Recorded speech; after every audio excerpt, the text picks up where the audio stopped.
காத்து ஊத காத்து சுத்தும் கடலு கரைய பார்த்து சத்தியமா கோயில் கொண்ட சுப்பையா எங்க குப்பத்துக்கு குல விளக்கு நீ ஐயா.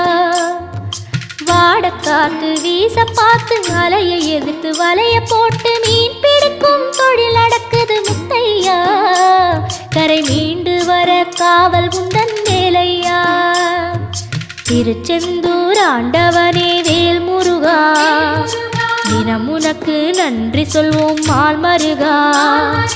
திருவடியில் தவம் இருப்போம் திருமுருகா தீர்ப்பெழுது நலமெனவே வடிவழகா.